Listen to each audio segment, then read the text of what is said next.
Olá, mamães! Então, hoje eu venho aqui com uma dica super bacana de filme. E sim, em pleno século XXI, em pleno 2020, eu ainda falo bacana, né? Estou super atualizada nas gírias. Então, hoje eu vim dar uma dica super bacana de filme pra se assistir, ainda mais pra mães de anjo. Claro, sempre quando eu indico algum filme pra mães de anjo, eu digo assim, é um filme pra mães de anjos que já conseguem lidar melhor com a perca.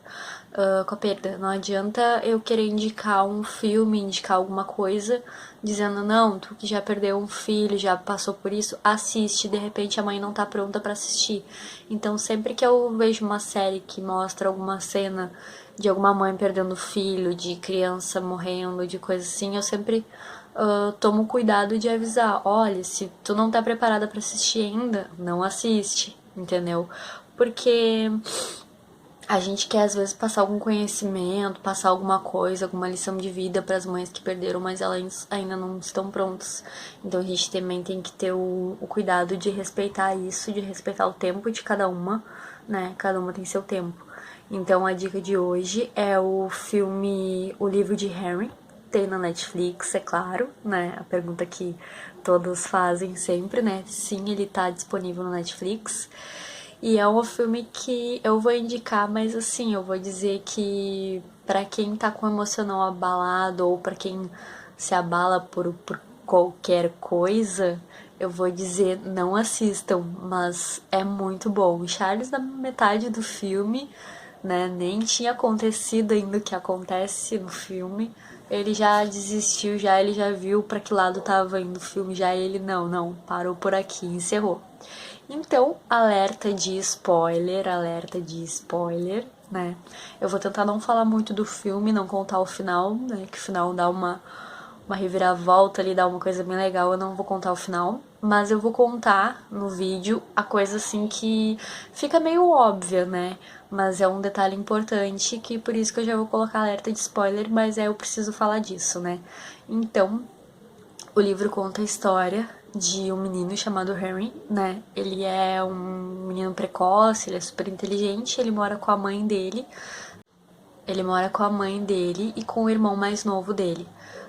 Logo no começo do filme já mostra já que ele tem uma relação bem de homem da casa, né, digamos assim. Ele não é tratado muito como criança, por ele ser muito precoce, né, ele é tratado como um adulto, né. E ali um pouco antes, acho que da metade do filme mais ou menos, ele tem uma doença, né? Descobre-se que ele tem um câncer e ele acaba falecendo. E aí o livro te traz várias lições, várias abordagens, né? Que é o que eu vou falar agora. O filme conta, né, como é pra nós perder um filho, né? Como a gente fica com a sensação de perdida, sensação de não saber o que vai fazer agora, sensação de como eu vou continuar seguindo minha vida, tu não sabe o que faz, tu fica perdido igual barata tonta. Relação no trabalho, né? Eu não trabalhei, mas eu sei que eu não teria condições nenhuma de ir trabalhar porque eu já não conseguia, mal conseguia lidar com a minha família. Conta a lição dos amigos que abandonam a gente, né? Na maioria dos casos, quase todos os amigos, em quase todos os casos, abandonam porque não sabe o que dizer, não sabe como vai falar, não sabe se aborda o que aconteceu, não sabe se não aborda o que aconteceu. Então fala um pouco disso. Fala a questão ali de tu perder um filho por câncer, de tu perder uma criança maior já numa idade avançada, o menino tinha quase 12 anos, né? Ele conta isso, mas também tu não precisa ter perdido um filho já nessa idade exatamente por câncer para se colocar no lugar, né? Isso que é interessante do filme. A gente, como mãe de anjo, a gente consegue muito fácil se colocar em vários tipos de situações, né? A gente perdeu de forma diferente, mas a gente consegue se colocar no lugar, né? Tu perdeu um filho nos braços, tu perdeu um filho no hospital, então são tudo situações diferentes, mas a gente sempre consegue se colocar no lugar. Ela, em questão, ela perde o filho nos braços, né? e com 12 anos para o câncer, né? O que é terrível, né? O filme aborda também a questão ali dos irmãos, né? Quando um filho falece, né? Sendo ele o irmão mais velho e tendo um irmão mais novo como que pega ele como exemplo, né? Então tem toda essa questão de como é que a criança começa a se comportar perdendo o irmão mais velho, a questão ali da criança já ter que lidar com a perda, já ter que lidar com a frustração de perder uma pessoa que pra ele é como se fosse um pai, né? Então ele já não tem pai, já tem um irmão mais velho como exemplo, e aí perde o irmão mais velho de exemplo. Então aquela criança já vai ter que ter um cuidado a mais, né? Porque ela vai ser mais ressabiada, ela vai ser mais frustrada, digamos assim, né? Traumatizada. De ver também a mãe tendo que passar por isso, né? O sofrimento da mãe, que a mãe fica perdida sem o filho mais velho, né? Até porque, como eu falei ali, o filho é como se fosse o pai da casa, né? Ele que resolvia todos os problemas porque ele era um menino precoce. Então é isso, a mãe tem que aprender a ser mãe de novo, né? Tem que aprender a lidar com a perda dela, tem que aprender a lidar com a perda do filho dela, né? Do mais novo, como vai resolver essa situação, né? Que o exemplo do filho morreu, então ela tem que ser mãe em dobro, carregando a dor dela, carregando a dor do filho, lutando ali, né? Se redescobrindo como ser mãe. E tem a questão do menino também, né? O menino vai ter que, de repente, acostumado com um irmão que é como se fosse um pai, vai ter que acostumar que agora ele é a mãe dele. Ele tem que ser o homem da casa, ele tem que lidar com tudo sozinho. Lidar com a culpa também, né? Porque ele, como mais novo, ele vendo a mãe dele ali sofrendo e chorando pelo irmão, ele também sente a culpa, né? De por que levou o meu irmão, por que não levou eu, né? Por ser o irmão mais velho mais ainda, que o meu irmão ajudava a minha mãe, eu já não ajudo, então tem essa coisa assim também, né? De se sentir inferior, né? Tem toda essa questão, né? Tem que cuidar da depressão, tem que cuidar várias coisas, né? Porque a criança começa a se achar inferior, começa a se menosprezar, porque eu, né? Começa a se culpar. Então mostra toda essa questão também no filme. Mesmo que por poucos minutos ali, o filme aborda muitas questões.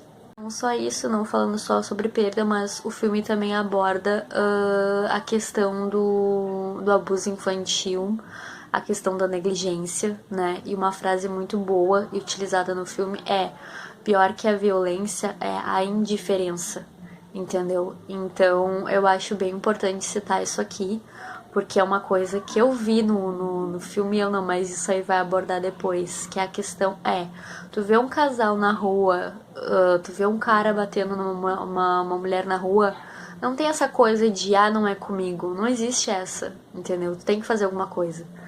Tu vê uma criança que tu acha que tá sendo abusada, tu tem que falar, tu tem que denunciar, tem que fazer alguma coisa, não fazer justiça com as próprias mãos, porque isso também mostra no filme que não existe essa, né? Justiça com as próprias mãos é errado. Tudo que a justiça ela tarda, mas não falha. Uma hora vai chegar, alguma coisa vai acontecer.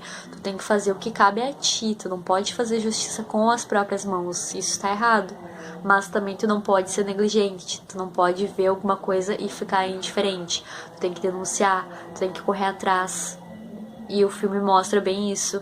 Ele também aborda que algumas pessoas que fazem isso por ter um poder maior, ou por ter contatos, ou por ter algum cargo de importância, alguma coisa assim, infelizmente elas acabam se livrando, por assim dizer, né, da culpa de ter que pagar, né, pelos crimes que cometem, mas também mostra, né, que a justiça sempre vem. Pode tu achar que a pessoa, porque tem um poder maior, não vai pagar ali, né, mas daqui a um tempo ela vai pagar, sim. Mostra, né, por como eu já falei já várias vezes, como o menino ele é precoce e ele faz às vezes de pai da casa também. Outra questão interessante é essa, né? Filhos são filhos, por mais que teu filho seja, por mais que tu tenha um filho mais velho, outro mais novo, filho não é babá, filho não é pai, filho é filho, criança é criança. Eu vejo muitas mães conversando com crianças achando hoje em dia que estão falando com adulto. Tu não tá te ligando. né, retratando a criança como se fosse um adulto, né, como se fosse uma coisa óbvia e a criança que não tá percebendo. Isso inúmeras vezes, né, então ela acaba percebendo ali, o guri ajudava muito ela, mas no fundo ele era apenas uma criança. Então, outra coisa que eu achei importante essa abordagem, e eu comento também, é dizer isso, vocês mães, o filho pode ser o maior gênio do mundo, mas ele ainda será uma criança. Então não adultizem os filhos de vocês, não deem responsabilidades demais. Criança é criança, deixa brincar, não importa se é esperto ou não. Não dê trabalho de adulto para criança. Criança é criança. E o final do filme, de uma forma ou outra, acaba falando sobre os tão